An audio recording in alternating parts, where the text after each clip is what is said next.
The boardroom was silent as Marcus watched his empire crumble in real time. $950 million vanished in seconds. His ex-fiancée had executed the perfect digital heist, but no one imagined what would come next. Drop a comment and tell us where you're watching from. Hit like and subscribe. You won't believe how this story unfolds. Marcus Chen stared at his computer screen, his hands trembling. The numbers were disappearing, not slowly, not gradually, but in massive chunks. His life's work, 15 years of building Technova solutions from a garage startup to a billion-dollar empire, was evaporating before his eyes. $950 million gone. "Victoria," he whispered, his voice breaking. His ex-fiancée's face flashed in his mind. Those calculating green eyes, that perfect smile that had once made him feel invincible. Now it made him feel like the biggest fool in Silicon Valley. 6 months ago, she'd left him at the altar. Not just left, humiliated him in front of 300 guests, investors, and board members. She'd stood there in her wedding dress and announced she'd only been with him for access to his systems. The room had erupted in chaos, but Marcus had been too heartbroken to see the real danger. His phone exploded with notifications, the board, his investors, the press. Everyone could see it happening in real time. Technova's stock was plummeting. His personal accounts were empty. Even his backup systems were compromised. "How did she get through everything?" Marcus shouted at his head of security, James, who stood frozen in the doorway of the corner office. "We changed every password, every protocol." "She was inside for 2 years, Marcus," James said quietly. "She knew things we didn't even know we had." Marcus felt his chest tighten. At 42, he'd survived hostile takeovers, market crashes, and ruthless competition. But this was different. This was personal. Victoria hadn't just stolen his money, she'd stolen his dignity, his trust, his future. The office phone rang. His mother. He couldn't answer. What would he tell her? That the son she'd sacrificed everything for, who'd promised to take care of her, was now broke. That the penthouse, the cars, the lifestyle, all of it was gone. His computer screen flickered. A message appeared. "You should have signed the prenup, Marcus. Consider this my severance package." V. Marcus slammed his fist on the mahogany desk. The pain shot through his hand, but it was nothing compared to the agony in his chest. He'd trusted her completely, given her access to everything. She'd been his partner, his confidant, his future wife. Now she was his destroyer. He stood up, walked to the floor-to-ceiling windows overlooking downtown Seattle. The city stretched out below him, indifferent to his catastrophe.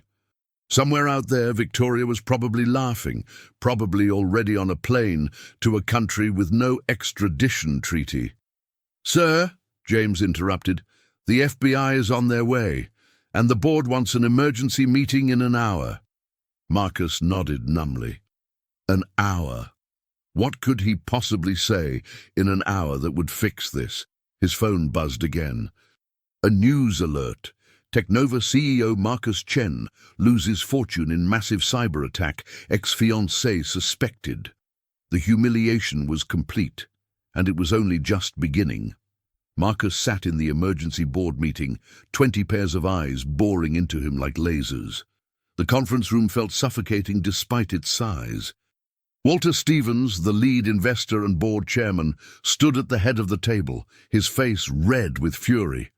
42 years old, Marcus, and you let a woman destroy everything we built?" Walter's voice echoed off the glass walls. "Do you have any idea how this makes us look? How this makes you look?" Marcus wanted to defend himself, to explain that Victoria had been a master manipulator, that even the best security experts hadn't detected her back doors. But the words died in his throat, because Walter was right. He'd been a fool.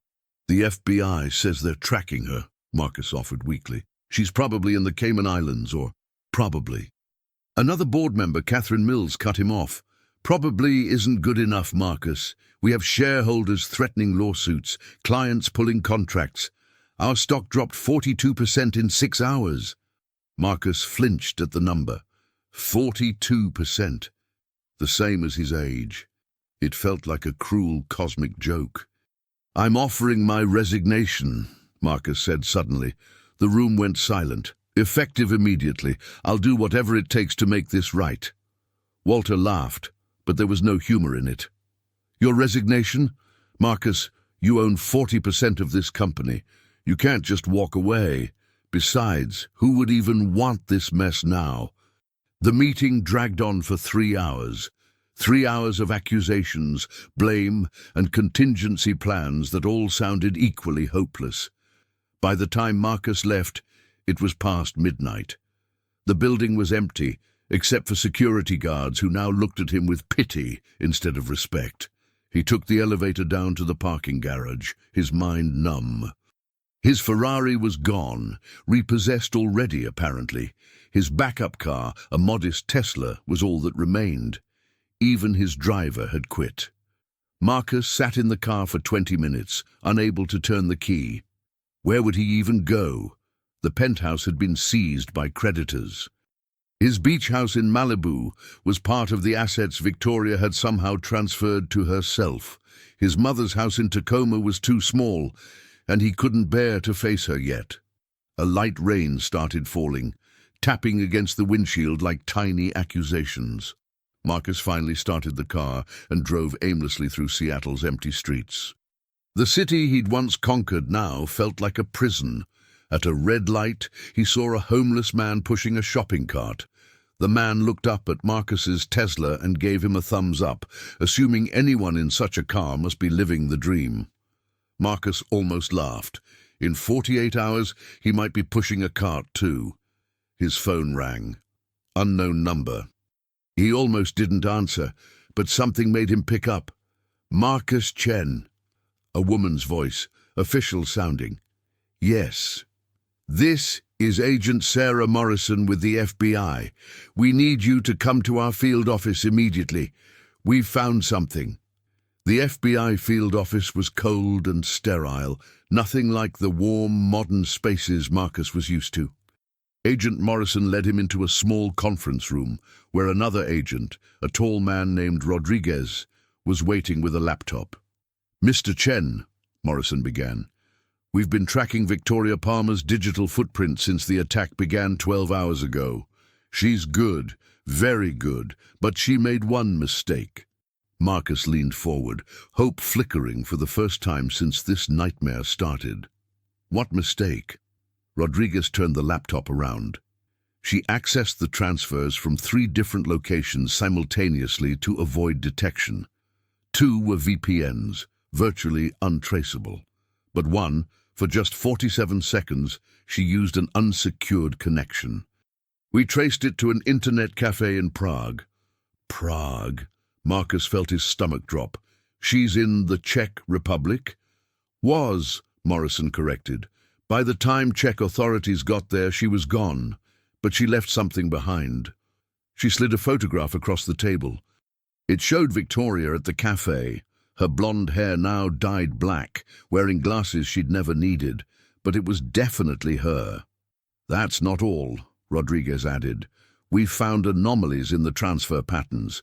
The money didn't just disappear, it was routed through 17 different shell corporations across 9 countries.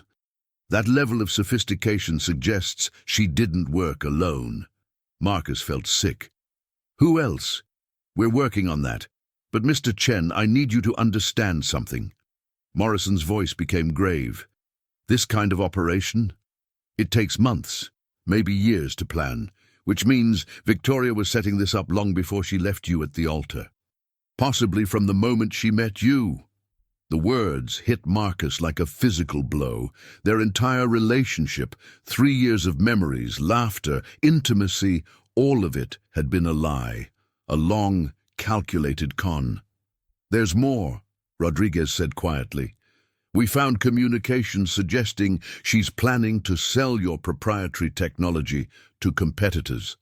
The source code, the algorithms you've spent 15 years developing, she has copies of everything." Marcus stood up so fast, his chair fell backward. That technology is worth more than the money she took.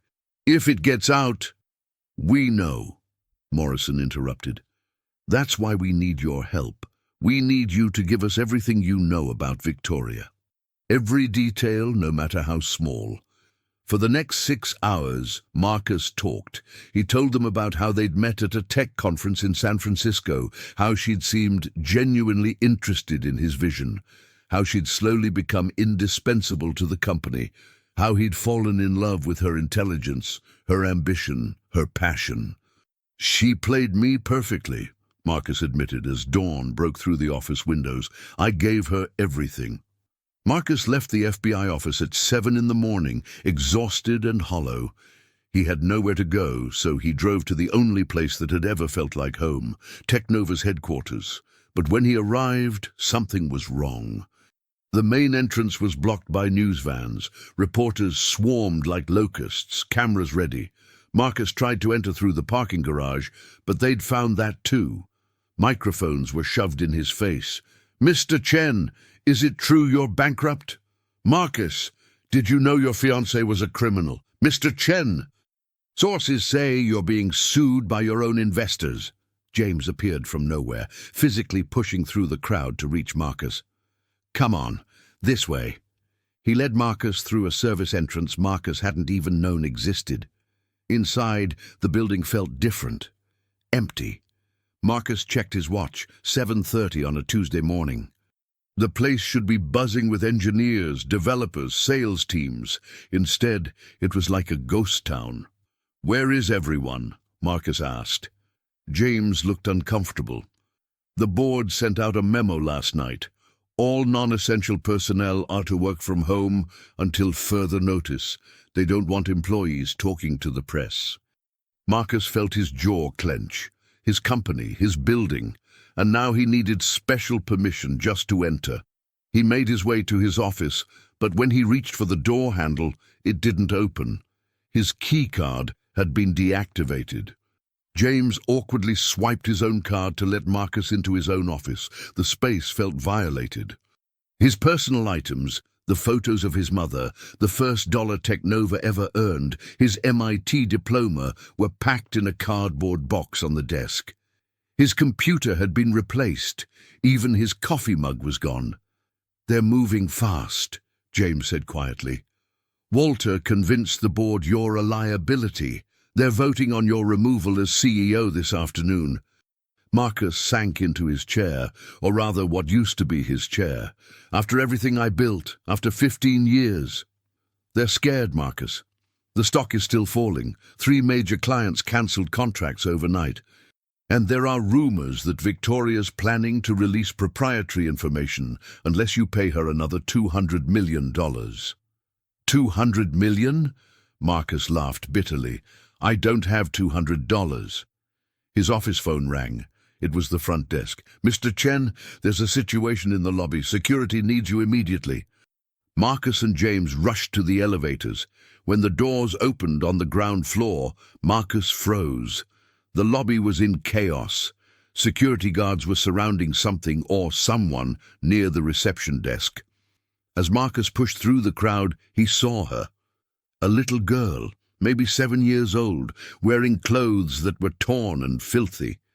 Her dark hair was matted, her face smudged with dirt. She was tiny, malnourished, her eyes too large for her thin face, and she was sitting in the middle of the marble floor, refusing to move. Please, sweetie, you can't be here, one of the security guards was saying, trying to sound gentle but firm. The little girl just stared at him with those huge, dark eyes, not saying a word. Marcus knelt down, ignoring the stares of his employees. Up close, he could see she was shaking. From cold or fear, he couldn't tell. Her small hands were clenched into fists, and there were bruises on her arms that made his chest tighten. "Hey there," Marcus said softly. "What's your name?" The girl looked at him but didn't speak. Her eyes darted around the lobby like a trapped animal looking for escape routes. "Are you lost? Where are your parents?" Still nothing, but she was studying him intently now, her gaze moving from his face to his security badge to his expensive watch. "Sir, we should call child services," the head of security, Tom, said. "She's been here for 20 minutes, walked right past the front desk like she owned the place." "No," Marcus heard himself say. Something about her reminded him of himself at that age. Lost, alone, desperate. Before his mother had sacrificed everything to give him opportunities. "Give me a minute." The crowd backed up slightly. Marcus sat down on the floor, putting himself at her eye level. "My name is Marcus. This is my company." "Well," he laughed sadly, "it was my company. I'm having a pretty terrible day, possibly the worst day of my entire life. How about you?" For the first time, the girl's expression shifted, just a tiny flicker of something. Understanding, maybe, or recognition of shared misery. "I'll make you a deal," Marcus continued. "If you tell me your name, I'll get you some food. You look like you could use a good meal. What do you say?" The girl's eyes locked onto his. Her lips moved, forming words so quiet he had to lean in to hear. "Lily," she whispered. "My name is Lily." Marcus smiled. "Lily, that's a beautiful name. Are you hungry, Lily?" A small nod. Those big eyes were filling with tears now. "Okay, Tom, get her whatever she wants from the cafeteria and bring her a blanket. James, clear everyone out. Now." The lobby emptied quickly. Within minutes, it was just Marcus, Lily, and a tray of food that Tom had brought. Sandwiches, fruit, cookies, juice boxes. He'd brought everything. Lily stared at the food but didn't touch it. She seemed overwhelmed, like she didn't believe it was real. "Go ahead," Marcus encouraged. "It's all for you." Slowly, carefully, Lily reached for a sandwich. Her hands were shaking so badly she could barely hold it. She took a small bite, then another. Then she was eating like she hadn't seen food in days, tears streaming down her face. Marcus felt his own throat tighten. Where had this child come from? Where were her parents? After Lily had eaten 3 sandwiches, 2 juice boxes, and an apple, she finally spoke again. "Thank you." "You're welcome, sweetheart. Now, can you tell me where you live? Where your parents are?" Lily's face closed off immediately. She shook her head hard, clutching the blanket Tom had brought. "Lily, I need to help you get home." "Your parents must be worried." "No parents," Lily said flatly. "No home." Marcus felt like he'd been punched in the gut. "What do you mean?" "Everyone has... Mom died when I was 5. Foster homes." She said it matter-of-factly, like she was reciting facts about the weather. "I ran away 3 months ago. Been on streets. 7 years old." On the streets for 3 months. Marcus couldn't even imagine it. He looked at this tiny girl who'd somehow survived in one of America's biggest cities completely alone and felt ashamed of his own self-pity. "Lily, we need to call—" "No!" She jumped up, suddenly terrified. "No foster homes! They hurt me! I won't go back!" The bruises on her arms suddenly made horrible sense. Marcus held up his hands. Okay, no foster homes. But you can't stay here either. This is an office building." Lily's expression became calculating. "You're Marcus Chen, Technova Solutions, lost $950 million yesterday. Ex-fiancée Victoria Palmer executed advanced persistent threat attack using social engineering and backdoor access gained during 2-year relationship. Currently facing board vote for removal as CEO." Marcus stared at her, stunned. How do you know all that?" "I read," Lily said simply, "and I watch, and I listen. Your security is terrible, by the way. Building has 17 vulnerabilities. I could map them for you." "You're 7 years old." 7 and 4 months. She tilted her head. "You don't believe me about security. Want me to show you?" Before Marcus could respond, Lily spotted an employee's laptop that had been left on a nearby desk. She walked over to it and sat down. Her fingers flew across the keyboard with a speed and precision that made Marcus's blood run cold. "Lily, what are you—" Your network has been compromised for 6 months longer than you think, Lily said, her eyes locked on the screen. Victoria Palmer isn't working alone. She has a partner. Someone inside your building, someone on your board. Marcus rushed over. The screen showed code he'd never seen before, hidden files, encrypted communications. That's impossible. The FBI checked everything. FBI is good, Lily said. But I'm better. Her fingers kept typing. Want me to find your money? Marcus's heart stopped. What? Lily looked up at him, and for the first time, she smiled. It was a small, sad smile, but it transformed her face. Your money. Want me to find it? Lily, the FBI has been working on this for 24 hours. They said they're looking in wrong places. She turned back to the laptop. Victoria Palmer uses predictable patterns. Russian nesting doll approach, but she leaves signatures, small ones, mistakes. I can follow them. Marcus pulled up a chair, his hands shaking. If you can really do this, I can. Lily's voice was completely confident. But I need better computer. This one is slow, and I need time. Maybe 3 hours. 3 hours. 3 hours, and this homeless 7-year-old child thought she could do what the FBI and his entire security team couldn't. It was insane. It was impossible. But as Marcus watched her fingers dance across the keyboard, creating and breaking through security protocols he hadn't even known existed, he realized something terrifying and wonderful. Maybe impossible was exactly what he needed.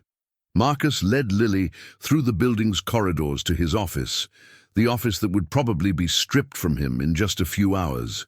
But right now, in this moment, none of that corporate politics mattered at all. He set her up at his personal workstation, the most powerful computer in the entire building, custom-built with military-grade encryption, processing power that had cost more than most people earned in 5 years, triple redundant security systems. Lily's eyes absolutely lit up when she saw the setup. This is really good, she said with genuine appreciation, already pulling up the expensive ergonomic chair and logging in with credentials that should have been completely impossible for any outsider to know, let alone a 7-year-old child. How did you possibly... Marcus started, then stopped himself and shook his head. Never mind. I don't even want to know right now. Just do whatever you need to do. James stood anxiously in the doorway, his phone buzzing constantly with notifications and calls he kept ignoring. Marcus, the emergency board meeting is in exactly 2 hours. Walter is already here in the building. He's downstairs talking to reporters in the parking lot, giving interviews, probably throwing you under the bus. Let him talk all he wants, Marcus said firmly, watching Lily's small fingers fly across the keyboard with supernatural speed. Lines of complex code appeared and disappeared faster than he could even begin to read or comprehend. James, I need you to trust me on something that's going to sound absolutely crazy. Crazier than letting a homeless 7-year-old child hack into your personal computer system, James asked dryly. She's not hacking. Well, technically she is. But she's trying to find the money Victoria stole from us, from me. James went visibly pale, his face losing all color. Marcus, you cannot be serious right now. The FBI has their entire cybercrimes division working on this. The FBI doesn't know what they're actually looking for, Marcus interrupted. But she does. She sees patterns they're completely missing. I know how this sounds.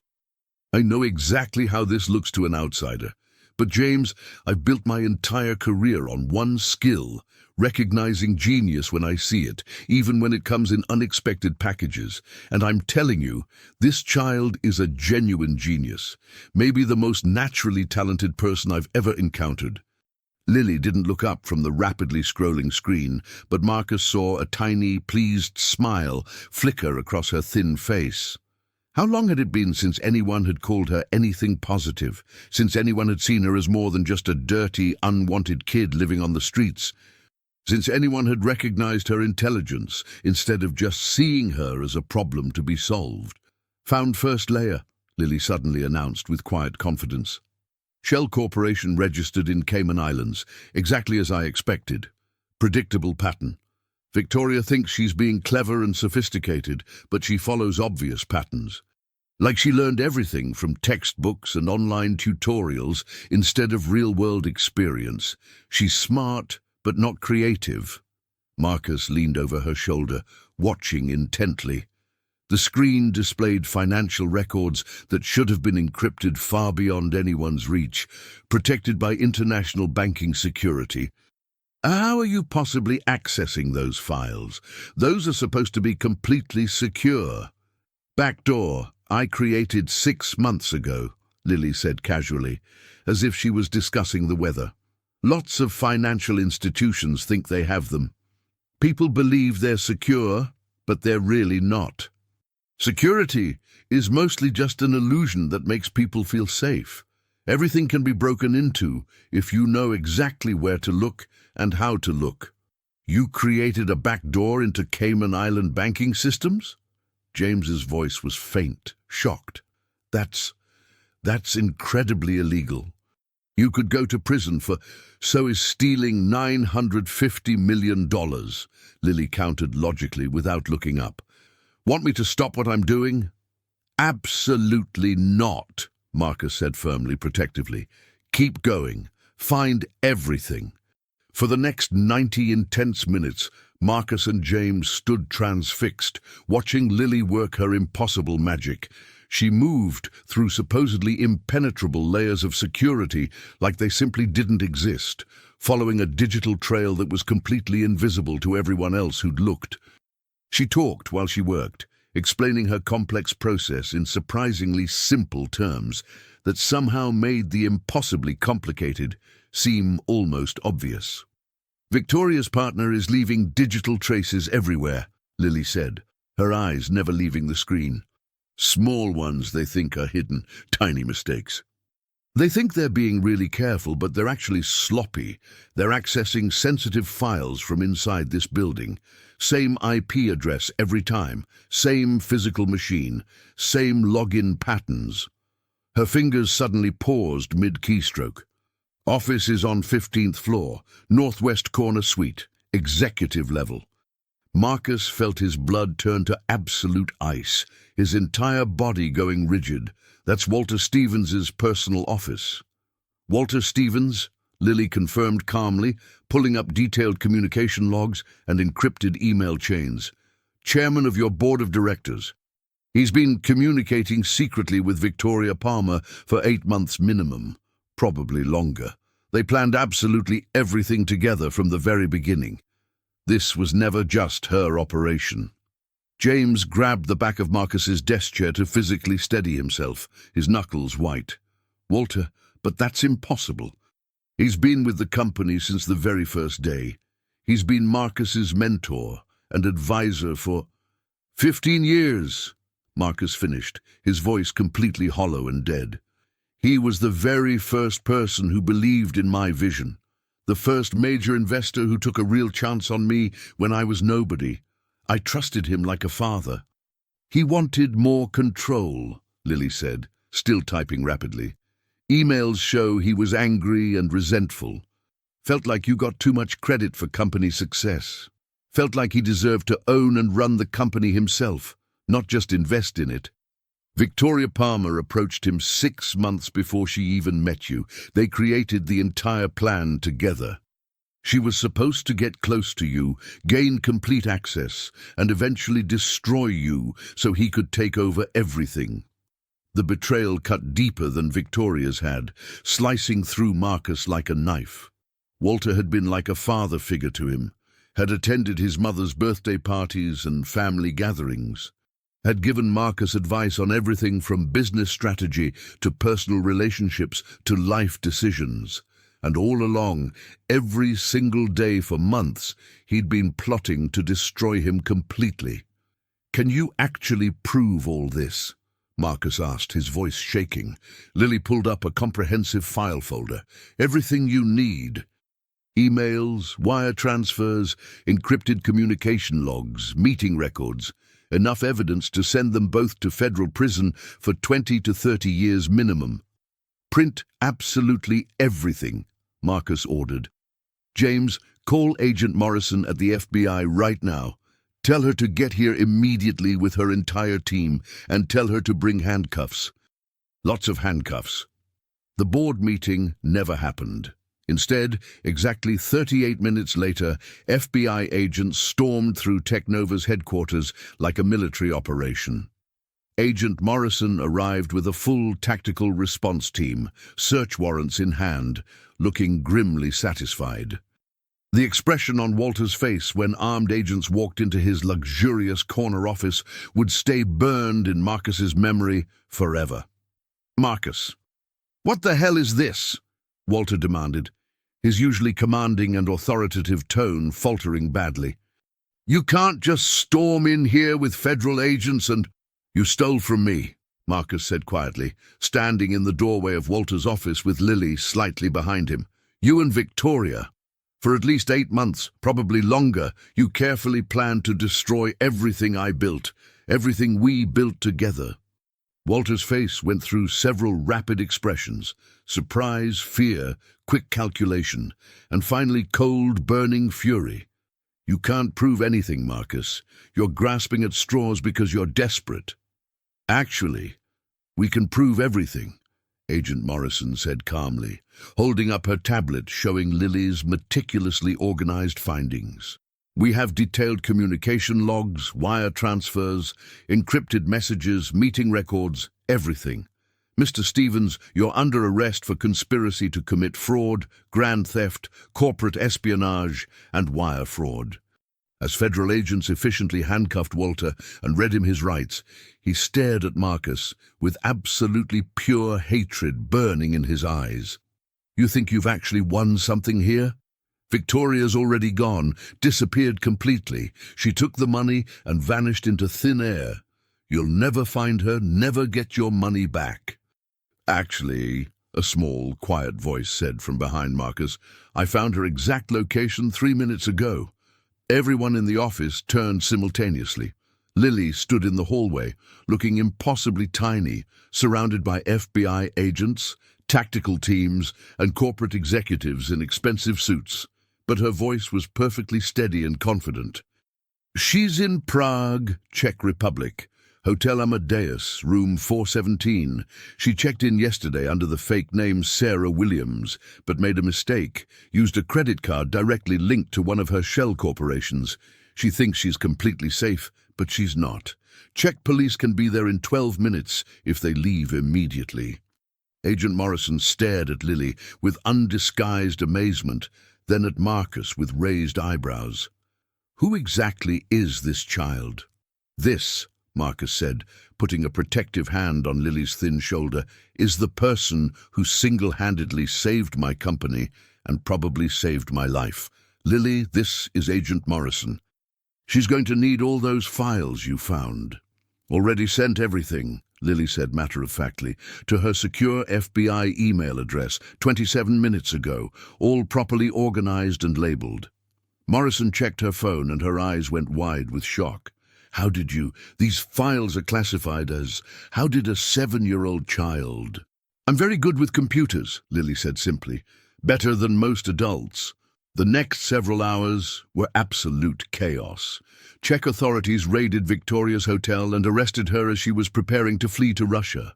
Walter was taken to a federal detention center. The FBI seized Walter's computer and office and found even more damaging evidence of the conspiracy. The media, which had been camped outside all day, went into an absolute feeding frenzy with the new developments. But through all the chaos and confusion, Marcus kept Lily close beside him. She sat quietly in his office, wrapped in the warm blanket, drinking hot chocolate that James had brought, watching the chaos unfold with those too old, too knowing eyes, saying nothing. "Lily," Marcus said finally when the office had mostly cleared out, "I need to ask you something important. How did you learn to do all this? Where did you really come from?" Lily was quiet for a very long time, just staring at her hot chocolate. Then slowly, carefully, She began to talk in a quiet voice. Mom was senior software engineer, worked for Microsoft in Seattle. She taught me to code when I was only 3 years old, said I had a special gift, something rare. We were really happy together. What happened to her? Cancer, stage 4, pancreatic. She died 26 months and 3 days ago. I was 5 years and 1 month old. No other family anywhere. I went into foster system. Lily's voice was flat, completely emotionless, like she was reading facts from a boring textbook. First home was okay for a while. Second home, man hurt me badly, touched me wrong. Third home, woman locked me in a dark closet for 2 whole days because I touched her computer without permission. Fourth home, they just wanted the monthly check from the state, didn't care about me at all. Marcus felt rage building in his chest like fire. This brilliant, amazing, incredible child had been treated like worthless garbage by the system that was supposed to protect her. I ran away 93 days ago, Lily continued. Been surviving on streets since then.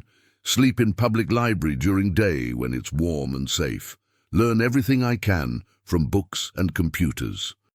At night, find places with free Wi-Fi, practice coding constantly, get better and better because Mom always said knowledge is the only thing no one can ever take from you. Lily, Marcus said gently, why did you come here today? To Technova specifically? For the first time, Lily's careful composure cracked completely. Tears filled her dark eyes. Saw news about you losing everything, saw your picture on TV. You looked sad, broken, like how I feel every day, like you lost everything important, I thought. Maybe I could help somehow. Maybe if I helped you, you would help me. Maybe you would let me stay here. I just wanted a safe place to sleep. Marcus couldn't speak for a long moment. This child, this incredible, brilliant, damaged, beautiful child, had walked into his building hoping for nothing more than scraps, hoping for a warm corner to sleep in. Instead, she'd saved his entire life and future. Lily, he said, his own voice breaking with emotion, you can stay as long as you want. Forever if you want. But first, we need to take care of you properly. You need to see a doctor, get clean clothes, have real meals, sleep in a real bed. No hospitals, Lily said quickly, fear flashing in her eyes like lightning. They'll call child services automatically. They'll send me back to foster care. Please don't make me go back. I won't let that happen, Marcus promised firmly. But even as he said it, he knew it wasn't that simple. He had no legal right to keep her. She was officially a ward of the state. The system had failed her terribly, but it still had complete legal authority over her. James knocked on the door carefully. Marcus, there's someone here to see you. Says it's urgent and related to the child. A professional-looking woman in her mid-50s walked in, wearing an expensive suit and carrying a leather briefcase. Mr. Chen? I'm Patricia Morrison, family law attorney. I'm Agent Sarah Morrison's older sister. She called me about your situation with this young lady. Marcus stood up protectively, positioning himself in front of Lily. If you're here to take her back to foster care, I'm here to help you keep her, Patricia interrupted firmly. That is, if that's what you truly want, and if that's what Lily wants. Lily's head snapped up, hope flooding her face. Keep me? He can keep me?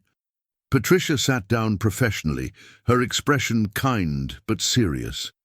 Lily, you're currently a ward of the state of Washington, but Mr. Chen can file for emergency custody, followed by formal adoption proceedings. It's a long, complicated process, but my sister says you saved Mr. Chen's company and possibly prevented a financial crisis that could have affected thousands of people. That carries significant weight with judges. I want to keep her, Marcus said immediately without hesitation. If she wants to stay with me. Everyone looked at Lily. She was staring at Marcus with an expression of such desperate, raw hope it broke his heart into pieces. You really want me? She whispered. Even though I'm broken, even though I'm weird and damaged. Marcus knelt down in front of her, taking her small hands in his. Lily, you're not broken. You're extraordinary. You're brilliant and brave, and you've survived things that would absolutely destroy most adults. And yes, I want you. I want to give you the home you deserve, the life your mother would have wanted for you. I promise." Lily threw her thin arms around Marcus's neck and sobbed. Not quiet tears, but huge, racking sobs that shook her entire tiny frame. Marcus held her carefully, feeling her bones through her thin clothes, and made a silent promise to her mother, wherever she was, that he would take care of this amazing child. Patricia waited patiently until Lily had calmed down, then explained the legal process. Emergency custody could be granted within 72 hours, given the unusual circumstances. Full adoption would take 6 to 9 months minimum. There would be home visits, psychological evaluations, background checks, interviews. "There's one significant complication," Patricia said carefully. "Mr. Chen, you're single, 42 years old, and you've just been through a major public scandal. Some judges might see you as unstable, not an ideal candidate for emergency custody of a child." "Then what do I do?" Marcus demanded. "You prove them completely wrong. You show that you can provide a stable, loving, safe home. That you're not adopting her out of gratitude or impulse, but because you genuinely want to be her parent." Patricia looked at Lily. "And you, young lady, will need to convince them too. You'll need to talk to social workers, maybe a therapist." "I can do that," Lily said, her voice steady again. "I can convince people when I need to. I'm very good at it." Marcus almost smiled. She probably was. The next 72 hours were the longest of Marcus's entire life. Patricia filed emergency custody papers. Child Protective Services sent multiple investigators to interview Marcus, Lily, and anyone who'd witnessed what happened. The media caught wind of the story, and it absolutely exploded. "Homeless child genius saves billionaire CEO" was the headline on every major outlet. But not everyone saw it as a heartwarming story. The third investigator, a stern woman named Carol Henderson, sat across from Marcus in a temporary apartment he'd rented, and her skepticism was painfully obvious. "Mr. Chen, 3 days ago you lost your entire fortune to your ex-fiancée. Your company nearly collapsed. You were facing removal as CEO. Now suddenly you want to adopt a child you literally just met. This looks like a publicity stunt to rehabilitate your image." "It's not," Marcus said firmly. "Look, I understand how this appears, but that child saved more than my company. She reminded me of what actually matters in life.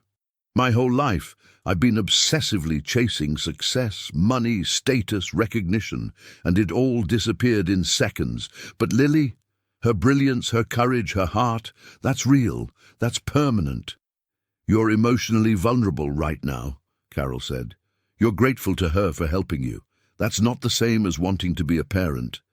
"I grew up poor," Marcus said quietly. "My father left when I was 2 years old. My mother worked 3 minimum-wage jobs simultaneously to give me opportunities. She sacrificed everything so I could have a future. I know what it means when someone believes in you. I know what it means to have one person who sees your potential instead of your problems. And you see Lily's potential?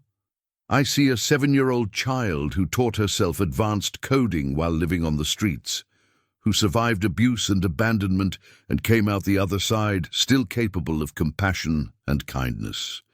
Who walked into my building not to take something, but to give something.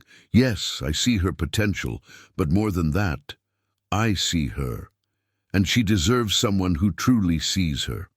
Carol made notes in her file. "What about stability? Your financial situation is complicated right now." "Actually, it's not," James said from the doorway. He'd been waiting outside, and now he came in with his laptop. "The FBI recovered 93% of the stolen funds. They're being returned to Marcus now. Technova's stock is up 68% since the arrests, and the board voted this morning to reinstate Marcus as CEO with full authority. 3 major clients who cancelled. They just called to renew at double the original contract terms. Marcus blinked in surprise. They did. Walter's gone. Victoria's gone. You're the hero who exposed the conspiracy and saved the company. Of course they reinstated you. James grinned. Oh, and CNN wants an exclusive interview. Forbes is doing a cover story. You're a hero. Carol raised an eyebrow. So you're telling me Mr. Chen went from nearly bankrupt to stable in 3 days? More than stable, James said. He's in a better position than before the attack. And none of that matters, Marcus interrupted passionately. Even if I was still broke, living in my car, I'd still want Lily. She's not a business decision. She's a child who desperately needs a home, and I need her just as much as she needs me. Carol studied him for a long moment. Then, surprisingly, she smiled. Mr. Chen, I've been doing this job for 23 years. I've seen every kind of adoption scenario imaginable, and I've learned to trust my gut.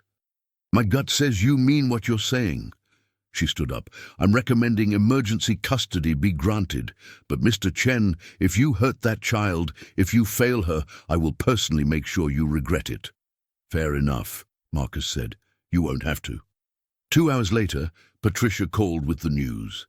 Emergency custody was approved. Lily was officially in Marcus's care. The adoption process would begin immediately. When Marcus told Lily, she didn't cry or jump or celebrate. She just looked at him with those serious eyes and said, I won't let you down.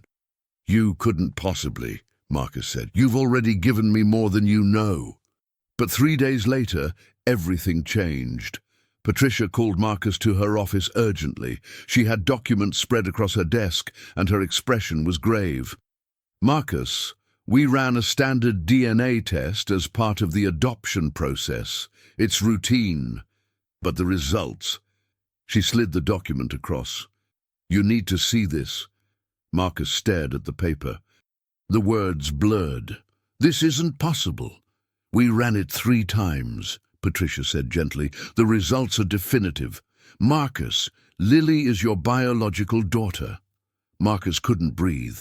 The document trembled in his hands as he read it again and again, hoping the words would change, but they didn't. I never... His voice broke. 8 years ago. There was a tech conference in San Francisco. I was so drunk, I barely remember that night. Her name was Rachel Park, Patricia said gently. Software engineer at Microsoft. She died of cancer 26 months ago. Exactly as Lily told you. According to records I found, she never tried to contact you. She raised Lily completely alone. Marcus felt like the floor had disappeared. Lily is my daughter, my actual biological daughter, all this time. Yes, she's 7 years and 10 months old now. You were 34 when she was conceived. Rachel was 32. Patricia slid another document across. I also found this. Rachel left a sealed letter to be given to Lily when she turned 18. It explains everything, but given the circumstances, I think you should read it now. Marcus's hands shook violently as he opened the envelope. Rachel's handwriting was delicate, precise, beautiful. My dearest Lily, if you're reading this, I'm gone. I'm so sorry I couldn't stay longer to protect you. Your father's name is Marcus Chen. I met him at a conference in San Francisco 8 years ago. We spent one beautiful, complicated night together. When I found out I was pregnant, I made a choice. I didn't tell him, not because he wouldn't have cared, but because I knew who he was, a brilliant, ambitious man on the verge of building something extraordinary. I couldn't trap him with an unexpected child. I couldn't derail his dreams. I've watched his career from afar.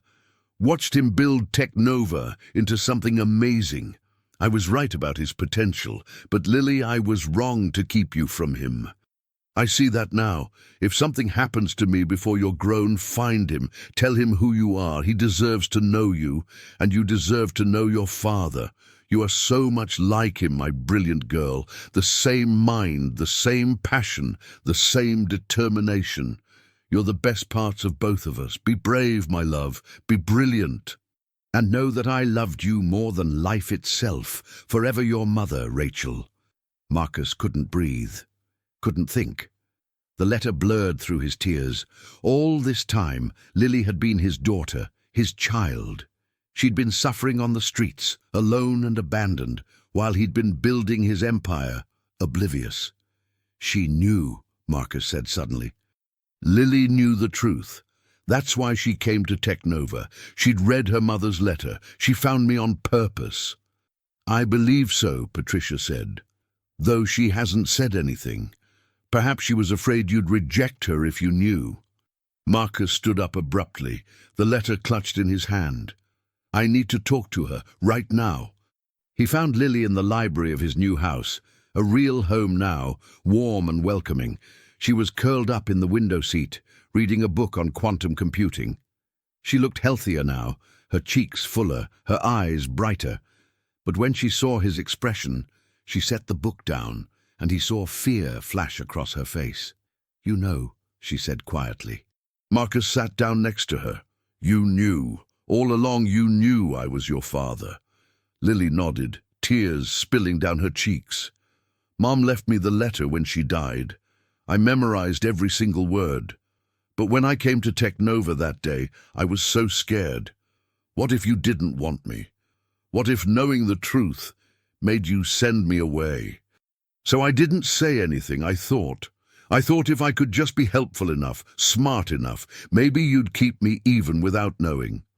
Oh, Lily. Marcus pulled her into his arms. I would have wanted you no matter what, but knowing you're mine, knowing that brilliant Rachel was your mother, that makes this even more precious. He pulled back to look at her. I'm sorry I wasn't there. I'm sorry I didn't know about you. I'm sorry you went through everything alone. You didn't know, Lily said. Mom made sure you didn't know. She thought she was protecting both of us. But I know now, and Lily, I want you to know something. Even before I saw these test results, I already loved you like a daughter. This DNA, it just confirms what I already felt in my heart. Lily threw her arms around his neck. Daddy, she whispered, the first time she'd ever called him that. I love you too. I've always wanted to say that word. 1 year after Lily walked into Technova's lobby, Marcus stood in family court, his hand clasped tightly with hers. The adoption was being finalized today, though now it was less about adopting a stranger's child and more about legally claiming his own daughter. Judge Amanda Torres looked over the paperwork, then smiled warmly at them. This is highly unusual. A case that started as emergency custody and ended with biological confirmation. But I've reviewed everything thoroughly, and I'm satisfied this is absolutely in Lily's best interest. She looked directly at Lily. Young lady, do you want Marcus Chen to be your legal father? He already is my real father, Lily said clearly, confidently. Now we're just making it official on paper. The courtroom erupted in quiet laughter. Judge Torres grinned. Fair enough. Mr. Chen, do you promise to care for, protect, and love this child as your own daughter? I do, Marcus said, his voice strong and clear. For the rest of my life, I promise. Then by the power vested in me by the state of Washington, this adoption is final. Lily Chen, welcome to your forever family. The courtroom burst into applause. James was there, wiping tears from his eyes. Patricia was beaming proudly. Even Agent Morrison had come to watch. But Marcus only saw Lily, his daughter, looking up at him with pure joy and relief and love. Outside the courthouse, reporters were waiting, but Marcus didn't care anymore. He picked Lily up. She was still small for almost 9 years old, and held her tight. We did it, he whispered. We did it together, Lily corrected. Like we do everything now. That night, they had a celebration at home. Just Marcus, Lily, James, and a few close friends. Technova was thriving. Victoria and Walter were both serving 25-year sentences in federal prison. The board had given Marcus complete control. The company's value had tripled. But none of that mattered, as much as watching Lily blow out the candles on her cake. her eyes shining with happiness Marcus had never seen before. Later, after everyone had gone home and Lily was in bed, Marcus went to her room to check on her. She was already asleep, clutching a framed photo of her mother that he'd had professionally restored. "Thank you, Rachel," Marcus whispered to the photo. "Thank you for giving me the greatest gift of my life. I promise I'll take care of her. I promise she'll always know how much you loved her. I promise to be the father she deserves." He kissed Lily's forehead gently and quietly left the room, his heart fuller than it had ever been. In the end, losing everything had given him everything that truly mattered. A year ago, he'd been a billionaire with an empty life, chasing success that meant nothing. Now, he was just a father with a brilliant, beautiful daughter who'd saved his life in more ways than one, and he wouldn't trade that for anything in the world. The little homeless girl who'd wandered into his lobby hadn't just saved his fortune. She'd saved his soul, given him purpose, shown him what love really meant. And in return, he'd given her what she'd needed most: a home, a family, and a father who would love her unconditionally forever.